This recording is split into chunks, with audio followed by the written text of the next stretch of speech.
السلام عليكم، مرحبا بكم في مطبخ نوجود. اليوم ان شاء الله غنوري لكم الطريقه اللي كنطيبوا بها الحلزون. جبت عندي هنايا 2 كيلو ديال الحلزون، عملته في الماء. بهذه الطريقه هذه كنعرفوا الحلزون اللي عايش والحلزون اللي ميت. اللي كيخرج كنخليوه كنطيبوه، واللي ما كتخرجش كتكون ميته هذه كنحيدوها. هنايا عملته في الماء. من بعد غنوري لكم الطريقه كيفاش كنغسل وحده بوحده بالشيته ديال الاسنان. صحابي بداو خارجين، نزلوا فين ماشيين؟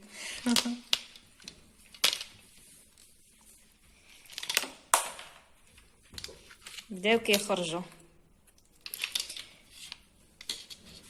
بالنسبه للحلزون كنخليهم كيباتوا في الطحين باش هذاك الوسخ اللي فيهم وديك الحجر اللي فيهم كيخرج.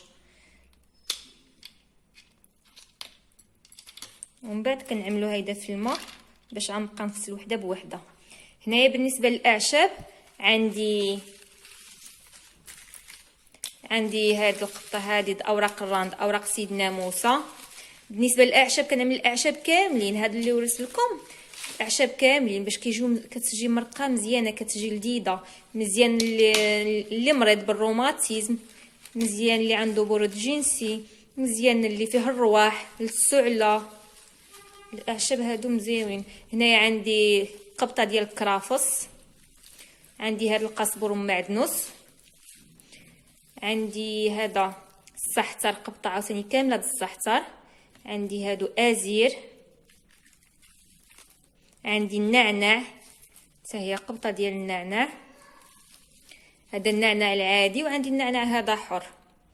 هذا النعناع حر، كاين اللي كيقول له نعناع قناوي، كاين اللي كيقول له النعناع الحر. عندي هذه الوريقات ديال ازير. الراند، بالنسبه للراند كنعملو هيدا خضر حسن كيعطي الطعم مزيان، هو وازير. هذا عندي الشجره ديالو في الفوق بالدار. هنايا عندي مطيشه كبيره وبصله، 2 بصلات عندي هنايا. بالنسبه للعطريه عندي هادو ريس الحانوت. هذا راس الحانوت هو هذا، كنشري راس الحانوت هكذا وكنطحنو. من الاحسن نشريو ريس الحانوت يكونوا هيدا، ما يكونوش مطحونين، حيت اللي كيكون مطحون كيفقد ديك كيولي بارد، ما كتبقاش فيه من الطعم ديالو، ما كتحسش بديك الطعم فحال اللي كيكون هيدا قوي مجهد. شريو ريس الحانوت هيدا وطحنوهم بيدكم. هنايا ها هو عندي راس الحانوت، طحنت النص ديالو خليته هنايا، والنص ديالو ها هو مطحون. بالنسبه لهذا عندي هنايا السودانيه، معلقه السوداني حتى هو ما كنشريش السوداني مطحون، السوداني كنعملو بيدي. هيدا كنشري هذا السوداني كنخليه حتى كينشف، هيدا عاد كنطحنو. وعندي اليبزر، حتى اليبزر عندي مطحون على اليد، اليبزر حبوب. وعاد لؤي يمكن لي هذا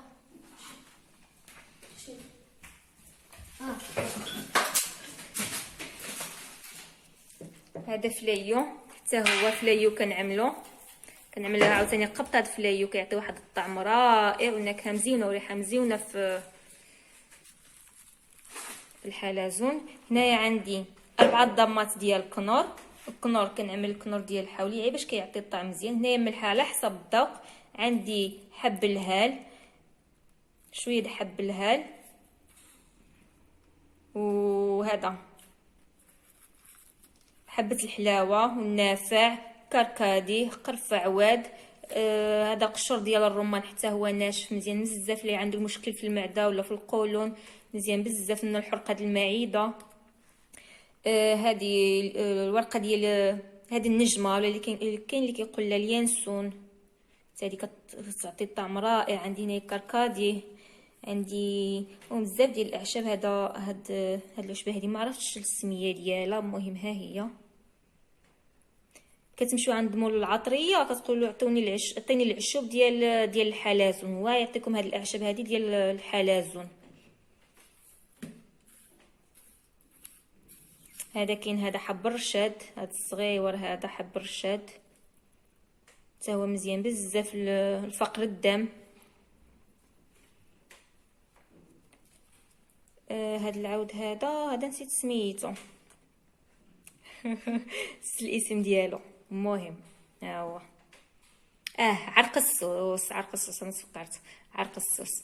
المهم غنوري لكم الطريقه اللي كنغسل بها الحلزون.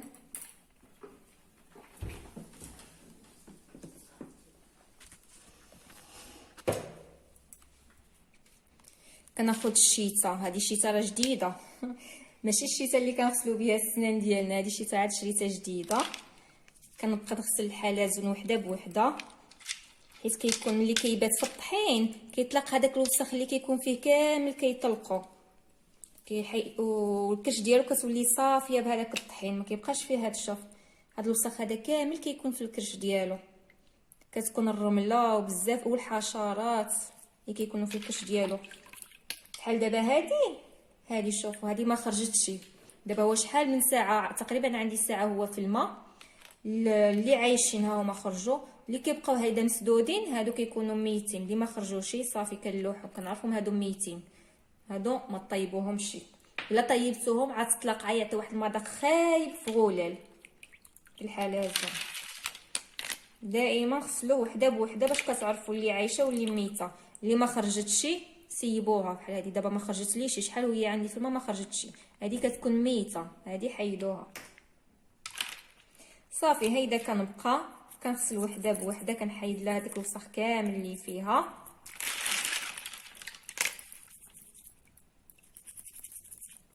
غنبقى هيدا نغسلهم وحده بوحده حتى نسالي هذا الشيء هذا كامل، وديك الساعه نرجع عندكم نوريكم طريقه الطهي ديالو. هنايا بعد ما غسلت الحلزون مزيان وحده بوحده، دابا غنعمل الاعشاب اللي عندي ديال الريس الحانوت كاملين غنولي لكم عليهم.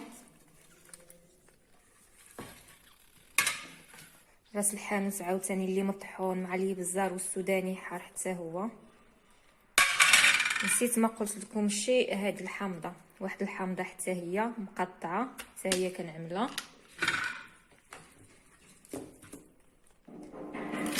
بصله ومطيشه. هنايا بداو طالعين لي صحابي، بداو طالعين. اللي عملت هادو غنعمل عليهم الماء كنخوي الماء طايب، يكون طايب باش ما كيتعذبوش.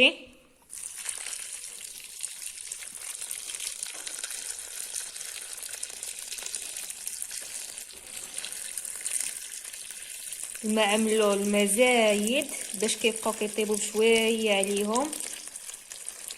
العشوب كيطرقوا عاوتاني هذاك المذاق ديالو.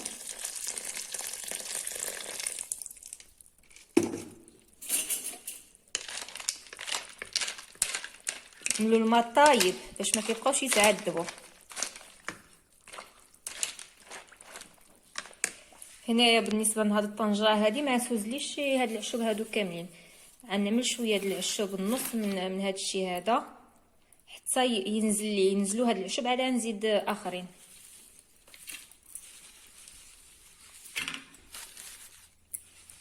الاعشاب ديالي عندي كامله نعملها هنايا.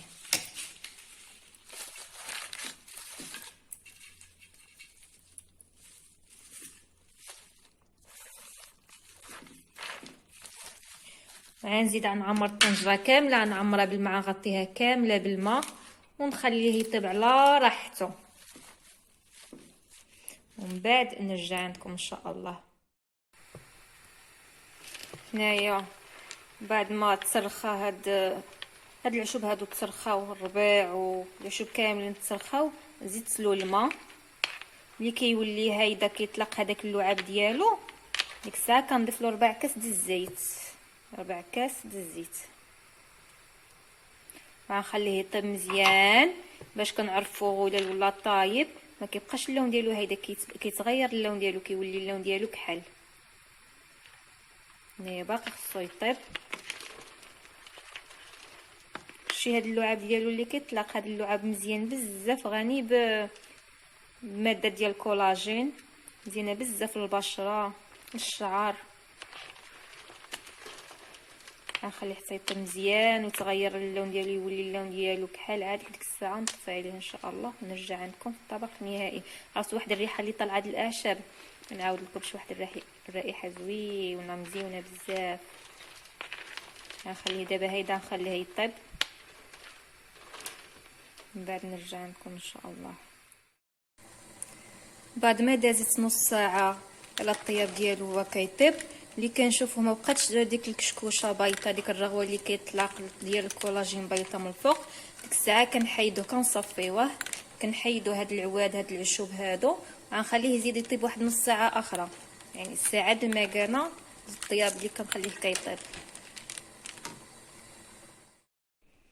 بعد ما دازت نص ساعه حيدت له هذيك العشوب، هذيك العواد ديال العشوب حيدتهم، وزيت له لتر اخر ديال الماء. يعني تقريبا اللي عملت في هذه الطنجره عملت 4 لتر ديال الماء في 2 كيلو دغولال.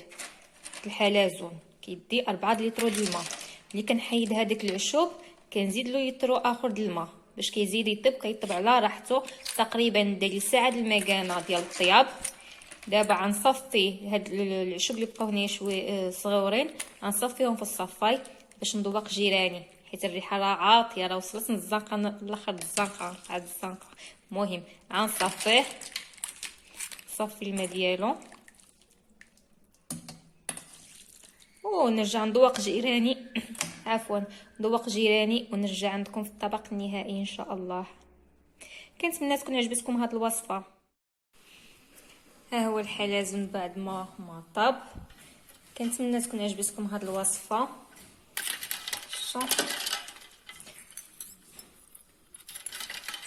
ذوقت جيراني وبقى لي واحد شويه هنايا. كنتمنى تعجبكم هاد الوصفه. ما تنساوش اللي ما مشتركش في القناه كنتمنى يشترك ويفعل الجرس وما ينساش اللايك باش يوصلكم الجديد ان شاء الله. هذه هي الوصفه ديال اليوم ديال الحلزون.